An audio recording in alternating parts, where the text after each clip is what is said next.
Well, good morning. Pastor Greg here, Faith Lutheran Church, Harvey, North Dakota, coming to you with my midweek message, check in with you, catching up what's going on here in the church and short devotion. So it's January what? January 26th, 2022. It's getting to be the end of the month of January. Drove to New Rockford yesterday. The temperature was minus 20 as I was driving.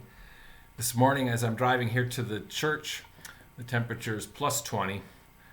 Big difference there in the snow and the brightness of the snow with the sun shining and changes in temperatures. Well, it's part of living up here. You just kind of go with the flow. It's going to get cold again. It's going to get warm again. So here's to it. I guess what's going on, we're in the season of Epiphany where we continue to watch for the light, watch for the light of Christ in the world, focusing on Him. That's the goal anyway, so we'll continue to do that. The Valentine's dinner, the ladies put on February 6th, right? Is that right? One, two, three, four, five, six. February 6th. 2029? Is it the 6th or the 9th? 6th, yeah. So February 6th, that's Sunday evening, 6 p.m. There are tickets available, $20 per ticket. You have your choice of, I believe it's roast beef or chicken Alfredo. Don't quote me on that. And I believe it comes with a salad and a dessert. It's a catered meal, so it's always good. And the fellowship is wonderful, and there will be entertainment as always. So do join us. You can get your tickets from the ladies of the church, or just you can call and send me a message or whatever, and I'll get you in contact with the people that you need to be with. Or you can buy your tickets after worship, or probably before worship on Sunday. Just don't do it during worship. Do it then too. I don't care. It's all good. It's a good cause. It's good fun. They don't make a whole lot of money on it. It's mostly just a fun event, and that's what it's focused on. We're continuing to meet on Wednesday nights with with our WEBS program, Wednesday Evening Bible School. Kids from 4 to 12th grade. You're welcome to join us. Don't have to be here all the time. Just come, join in any of the given classes, and enjoy learning a little bit about God. Men's Bible study will meet tomorrow morning, 7 a.m. Remember, we've shifted from 1 time a month to 2 times a month. And so we'll finish up that book of Hebrews. Finally, hopefully, tomorrow. It's all good. Any study we end up talking about is wonderful. And when we delve into what that means for us in this world, that's the important thing.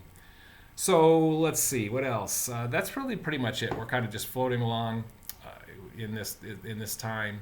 We're looking forward to it. I'm working on some upgrades to the sound system and some upgrades to computer systems here in church. If you are gifted in any of those things, give me a call. I'm a hack at most of it, so just give me a call. I'd be happy to have you help me. Yeah, that's about it. So just so you can put it on the back of your mind, the Ash Wednesday for our Lent season, and we will have a Lent evening worship service, will be Ash Wednesday is the first Wednesday of March. So that's just right around the corner. Spring's just right around the corner, too, which is good. We'll see a lot of things happening then. So that's what I'm going to say about that. Let's move on. So the texts this week are interesting again as well. Well, why wouldn't they be interesting? But the text that I'm kind of thinking about and working on this morning is Jeremiah. And it's really the beginning of Jeremiah, Jeremiah 1, chapter 1, verses 4 through 10. You can go ahead and read it now, stop the tape and come back, or you can just go with me here on it. This is the call of Jeremiah. Jeremiah was young. Now, we don't really know much about the age of Jeremiah. probably under the age of 20, maybe as young as 14 or 15, 13, somewhere in there. We don't really know. And it's okay. I don't think that's important. Well, it's important in one aspect, and we'll touch on that in a little bit. And that's kind of this idea. So we've got Jesus, we got the Lord calling Jeremiah, and that famous line that we read frequently: "Before I formed you in the womb, I knew you, and before you were born, I consecrated you. I appointed you a prophet to the nations." The Lord has called Jeremiah to tell the people about the Lord. That's really basically what a prophet is. Now, a prophet always wants us to look forward. And the prophets of the Bible, while they were prophesying, they didn't necessarily know specifics about their prophecies.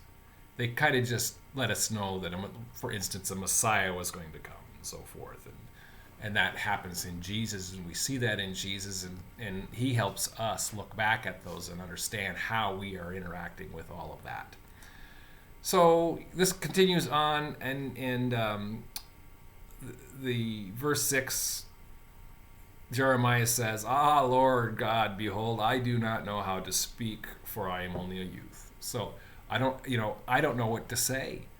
I don't have the words that are given to us, and I think a little bit about that, because I have friends who are just fantastic speakers and preachers, and I love listening to them. And what's really interesting is most pastors, if you ask them where their ideas come from for their sermons, they will say something like, "Well, the Lord has shown me the path to speak." Sometimes we struggle with it. Sometimes in the middle of our presentation, the Lord sends us down a different path. So there's lots of different things. But the real answer to that question is what happens later on in verse 9. He says, "Behold," this is the Lord speaking again, "I have put my words in your mouth." Now, this is Jeremiah speaking, and this is important for us to understand, that we can parallel our own lives, whether we're a preacher or not, or a lay person. We can all do this. The Lord will give us the words to say when it's going to, and some of us will say it eloquently. Some of us will say it okay, and some of us will just stumble. But the thing is that we're working on it. We're passing the words. We're letting people know about what the Lord is doing. And that leads me to the end of this text, verse 10.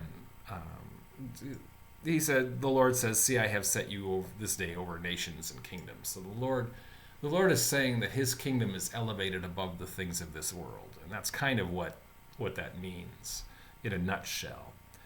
"See, I've set you over this day over nations and over kingdoms." And here, this is great, to pluck down, or to pluck up, and to break down, to destroy and to overthrow, to build and to plant. And I looked up the Message translation of that, the paraphrase, and I kind of liked it. And let me read that to you too as well. "Your job," and this is the Lord speaking to Jeremiah, "your job is to pull up and tear down, take apart and demolish, and then start over, building and planting." And I just want to remind you that last part is so important, because sometimes we have to break down and destroy and get rid of things of old to make something new, or before we can make something new. And I liken it to doing renovations in a home. If you have a home of any kind and you do any kind of renovations, you know that you could put for so long you can put patches on something, but at some point you have to tear out and to put in. We had a new tub and surround put in, and the old tub had to be torn out before the new tub could get put in. And that's important for us to remember in our relationship. and who we're speaking to. Because when we speak to somebody, they may end up being torn down and destroyed and overthrown before they can be built and replanted. Now that's going to look different to so many people in so many different ways, and it's a lot deeper than that. And I'm just superficially touching on it, and this is just where I am today with this text, to be reminded that go ahead, share the good news of Jesus Christ in the way that you can give it, in the words that the Lord has given you. And that will do all of those things. That will pluck up and to break down, and that will destroy and overthrow. And you may not even be involved in that process. You might be, but you may not. And just allow the Lord to do the work that he's doing. Well, that's all I'm going to say about that today. I think that's where I am mostly with my message for Sunday. I'm always intrigued to know where it goes from there. So that's that. So the prayers for this week, I didn't write anything down specifically. I do want you to pray for one person specifically. Take a few minutes or a few seconds and just think of them and lift them up in prayer. And then there's a lot going on, the unrest in the Russia-Ukraine area, things going on in South America, Africa, the African continent. It's just, even in the U.S. here, we still have our own divisions. Pray for all peace, overall, everywhere, that the Lord can bring that peace to them. So that's what I'm going to say about that. All right, grace, peace, and God's blessings to you on this day. As always, as you go around on your day or your week or whenever our paths cross again, as always, do take care.